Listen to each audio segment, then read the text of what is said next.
con la Green Day ya comenzamos este primer bloque y quiero invitar a nuestro querido Nelson Lobos, historiador del Gran Concepción, que sin duda es una figura también que nos aporta conocimiento, historia, y el día de hoy queremos explorar todo lo que implica este gran hito histórico que ha relevado Pelantaro, y por eso vamos a comenzar con nuestro querido invitado que va a estar ahí pronto con nosotros. Pero antes quiero darle un dato a usted, porque Fémina sin duda nos entrega lo mejor en su calidad, exclusividad y por supuesto en prendas. Estamos viendo acá ya toda la colección primavera-verano. Recuerde que con el código Multiverso, ¿sabe cuánto descuento tiene? 15% de descuento, y este descuento lo puede adquirir vía presencial en su tienda que está acá en Concepción, en la región del Biobío, y también en Chillán, en la región del Ñuble. Así que Féminas, con lo mejor de esta primavera-verano, sin duda entrega este gran, obviamente, descuento para todas nuestras féminas que ya están con colores deslumbrantes en nuestra región. Ya ustedes acá están viendo nuestra tienda acá en Concepción, que está ubicada en O'Higgins 680, local 3, Galería Olivieri, y en Chillán, Avenida Libertad 676, Caracol, Primavera, local 22. Y ya lo anunciaba, porque está con nosotros el día de hoy nuestro historiador Nelson Lobos, con quien vamos a conversar respecto de la historia y liderazgo también de Pelantaro. ¿Cómo estás, Nelson? Bien, ¿y tú cómo estás? Bien también. El otro día quedamos en poder relevar también el lenguaje, y por esto tú el día de hoy también nos trajiste una gráfica importante para que podamos aprender también a cómo nos podemos comunicar a través del lenguaje mapudungun, ¿cierto? Así es. Así que, señor director, quiero que me pueda mostrar la gráfica para que nos vaya explicando también cómo podemos introducirnos en la cultura y sobre todo ser mucho más consciente también de nuestra historia, que es parte de todos nosotros. Bueno, la gráfica es un trabajo de Quimeltube, de los profesores Mapuzungún Fiestóforo, Aldo Berríos y Víctor Carilaf. Para sus créditos, porque han hecho un trabajo por años, pero fantástico. Permiso, ¿eh? Hagamos el ejercicio. Hagamos el ejercicio. Ya. Mari Lamien. Mari Lamien. Kumelei Kaimi. Inche Kumel Kalen, o Mai Kumelen. Amy Kai. Kai Kumelei Kan. Chaltumay. Chaltumay Felei. Felei. ¿Qué significa esto? Significa, bueno, Mari Lamien, ¿cómo estás, hermana? El Lamien es siempre lo ocupan las mujeres, entre mujeres o mujer con hombre. El Peñi es solamente entre hombres. Entonces, Mari Lamien, Mari Lamien. Entonces, ahí en realidad yo te había preguntado, Kumele Kaimi, o sea, ¿tú cómo estás? ¿Estás bien? Hay Mai Kumelekan. Kumelekan o Kumelen, hay varias formas de decirlo. Y ahí yo debería preguntarte, ¿Amy Kai? Amy Kai, ¿y tú? Y yo te digo, Kumelekan o Inche Kumelkalen Café, hay distintas formas. También quiere decir eso. Chaltumay, muchas gracias, y Felei está bien. Felei. Eso es como el saludo básico, pero hay muchas maneras de preguntar, por ejemplo, ¿cómo estás? Que lo hablábamos la semana pasada. A mí me gusta ocupar más el Tremolei Mi, que el Tremolei, se ocupa más en el Lafken Mapu, y como acá estamos en el Lafken, en el mar, me gusta ocuparlo más. Para Temuco usan esta... El Kumelei Kaimi. Pero también se ocupa acá, si hay preferencias, ¿no? Porque el lenguaje también va de acuerdo también al territorio. Así es. O sea, el otro día un peña amigo que la última vez que nos vimos no hablaba nada de Mapuzungún, pero ahora estaba hablando, me escribió por Instagram interno y me habló en Mapuzungún. Me costó entenderle. Claro, me estaba ocupando grafemario mapuche huilliche y Mapuzungún con algunas terminologías mapuche huilliche, y le dije, Chempimi, ¿qué me estás diciendo? Porque igual le entendí, pero esto es mapuche huilliche, que es Mapuzungún igual. Pero ella le dicen Che, es como Che Zungún, pero es la misma lengua, pero son variantes. Entonces, claro, él estuvo en un internado lingüístico en Osorno, donde Peñis y Lamien, mapuche huilliche, le enseñaron el Mapuzungún desde su mirada. Nelson, para nosotros es muy relevante el poder también visibilizar el lenguaje mapudungún, la historia, los personajes históricos que han sido parte también de todo este recorrido que ha transitado nuestro país. ¿Por qué crees que es relevante también que podamos seguir visibilizando también la historia del pueblo y de resistencia mapuche? Bueno, la historia del pueblo mapuche está muy unida a la historia del pueblo chileno. Y la historia del pueblo español también en el Virreinato de La Plata y acá en la Gobernación de Chile, la Capitanía General. Primero, o sea, nosotros no somos lo que somos sin la historia del pueblo mapuche. Si el pueblo mapuche no hubiese existido, seríamos otra cosa. No me estoy yendo a las cosas raciales, genéticas. En mi opinión, eso no constituye las naciones, sino tu cultura. Y el pueblo mapuche hubo una zona de frontera.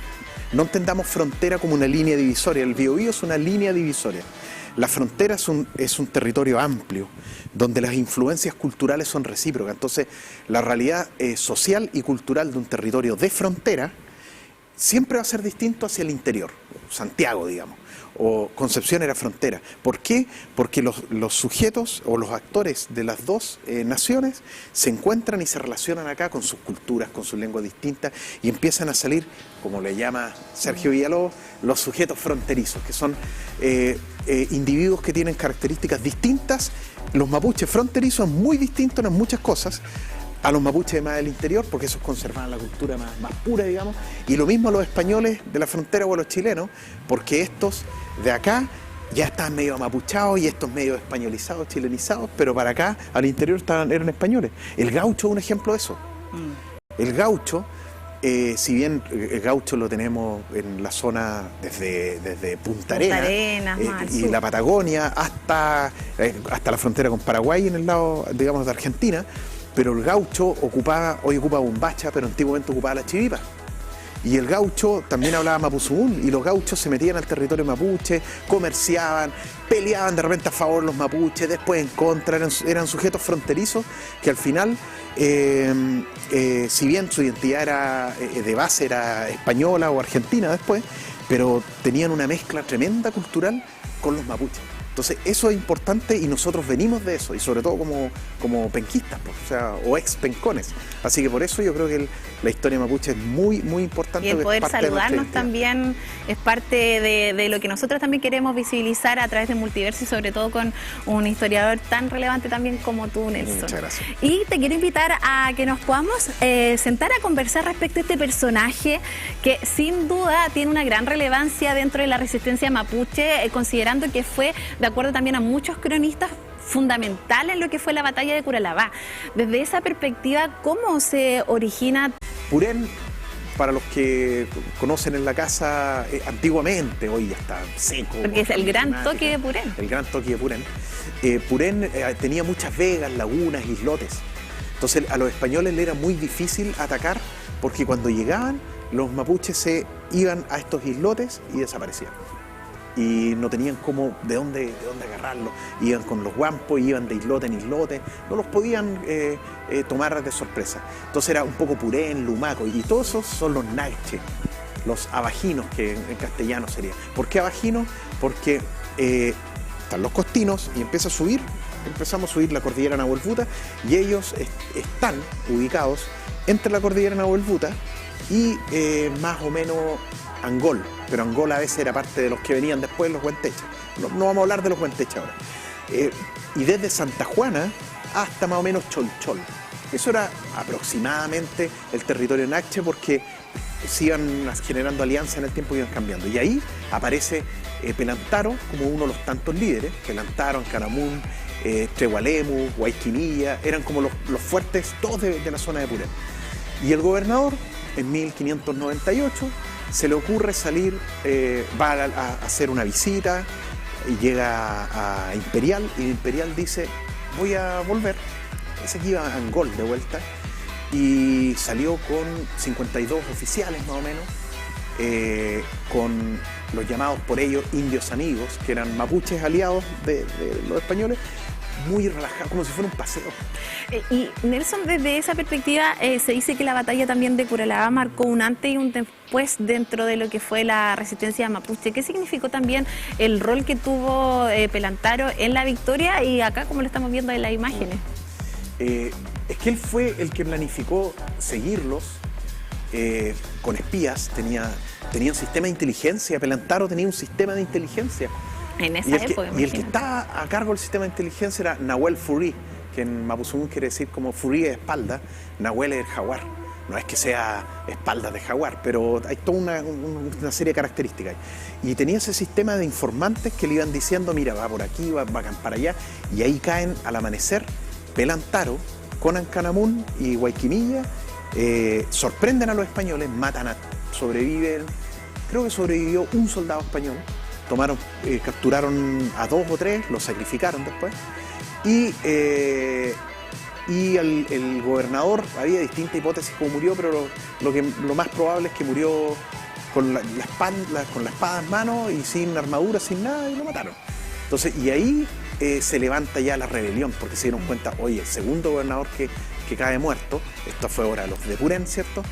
Y se levantan los mapuches prácticamente desde más allá del Biobío, desde lo que es Santa Fe, que hoy es la zona de Yumbel, todo esto, los Coyunches, hasta Chiloé prácticamente. Se levantan todos y ahí es donde destruyen las 7 ciudades del sur. Cae Villarrica, cae Imperial, Villarrica estuvo en sitio como 3 años, cae Valdivia, cae Osorno, y los españoles arrancando terminaron en Calbuco acorralados los 2 hornos. O sea, cayó todo. Y Pelantaro mandaba a sus generales, por ejemplo, Curibilu, como serpiente, culebra negra, así, traducción literal, ¿no? Y él fue a donde los huilliches a comandarlos.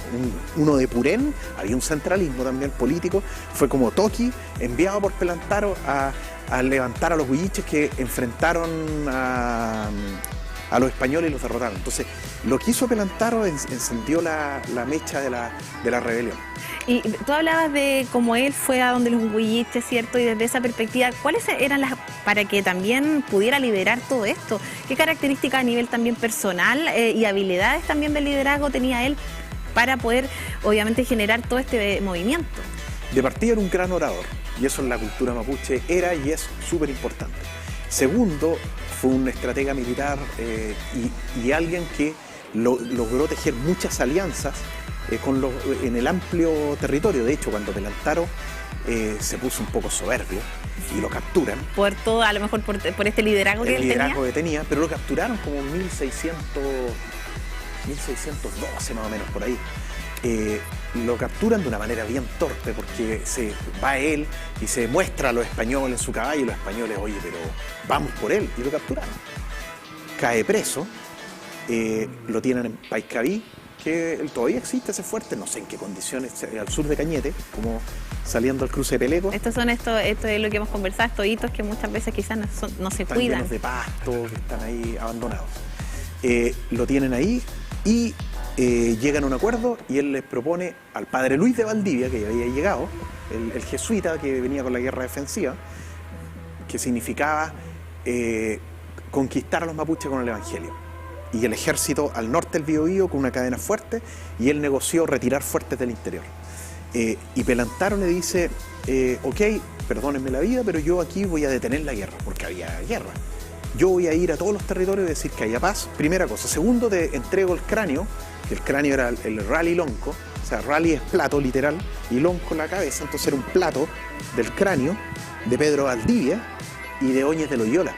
Y él los tenía porque a nivel ritual, cuando había grandes guiñatún o alguna ceremonia de guerra, se bebía mudai en estos raliloncos, en esa época. Y él le devuelve estos raliloncos como otro gesto de paz, y Luis de Valdivia confía en él. Alonso de Rivera, ya no estaba Alonso de Rivera en ese tiempo, si mal no recuerdo. Pero bueno, Luis de Valdivia confía en él, y Pelantaro lo liberan y empieza a llamar a la paz. Prácticamente la mayoría de todos los territorios estaban aburridos de la guerra también, ¿sí? Claro. Como 15 años de guerra, empezaron a cesar en la guerra, y Ancanamun, que era como la mano derecha de Pelantaro, Ancanamun creía en integrar más las armas modernas, Pelantaro no tanto, le gustaba más la tradición mapuche. Todos usaban armadura, de hecho hay un famoso ataque a Ancanamun con pura armadura española a Imperial, y los españoles pensaron que eran españoles y eran mapuches. Y Ancanamun también empieza a llamar a la gente a la paz, todo pero perfecto, hasta que un capitán de amigos, que era un capitán de amigos, era un español que era como una especie de cónsul que enviaban a ciertos territorios para, en realidad era un informante, y trataban de imponer su voluntad. Y él se quedó con Ancanamun y se enamoró de una de las esposas de Ancanamun. Ahí ya empezó. Y ahí empezó un problema, porque Ancanamun andaba de los huilliches llamándolo a la paz. Y él se fue, algunos autores dicen 2 esposas y una hija en Ancanamun, otros 3 esposas, una de ellas española. Y se las lleva y se va a Paiscaví. Y Ancanamun se entera, llegan sus suegros y le dicen, ¿qué es esto? Mi hija se la llevaron los españoles y partan Canaún con su suegro al fuerte de Paiscavila y dice Luis de Valdivia, devuelve a mis hijas, a mi esposa. Les voy a preguntar, no quieren volver. Y nosotros respetamos la voluntad de las mujeres de querer estar contigo, ¿no? Así que no va a volver. Perfecto, no va a volver, entonces yo te hago la guerra. Y olvídate de la paz. Y Ancanamun peleó con Pelantaro.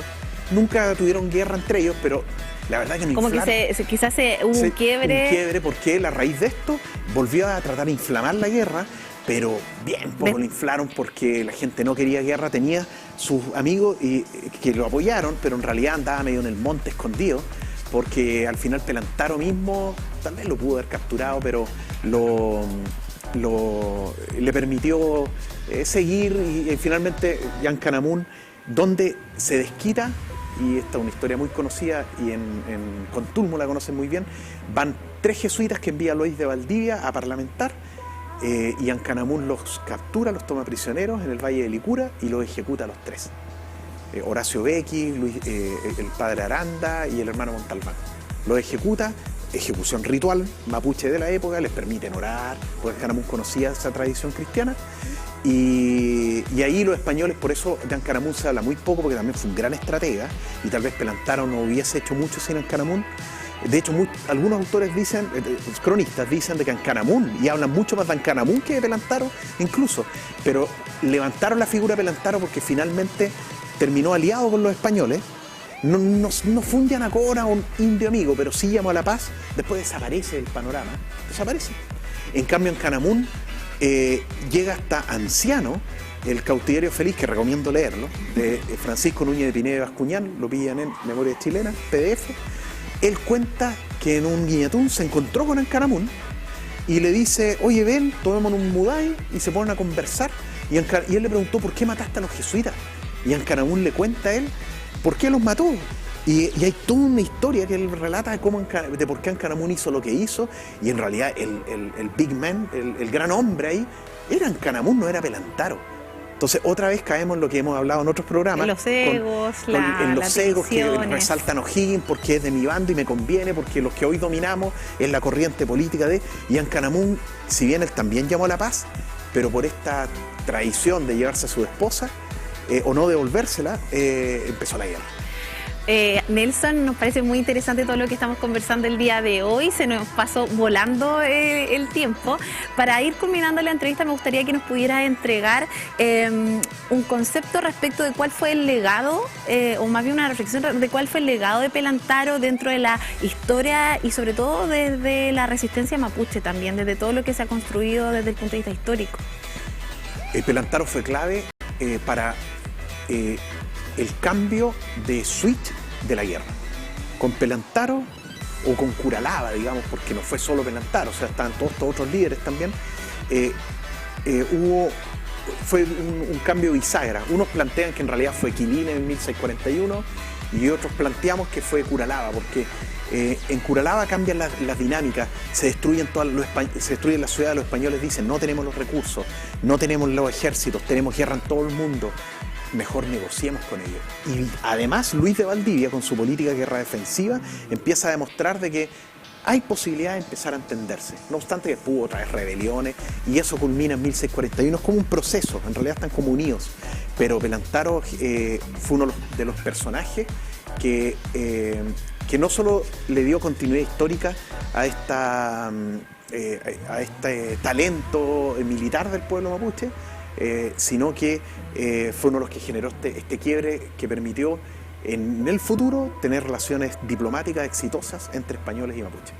Te queremos agradecer por estar el día de hoy con nosotros. Recordar que este es un espacio que tenemos con nuestro historiador Nelson Lobo para visibilizar también parte de estos personajes históricos que también corresponden a muchas calles del Gran Concepción, ¿cierto? Esperamos que en la próxima entrevista también podamos tener nuevas palabras, que podamos aprender nuevos conceptos y sobre todo conversar de algo tan importante como la historia de nuestro país. Muchas gracias, Nelson.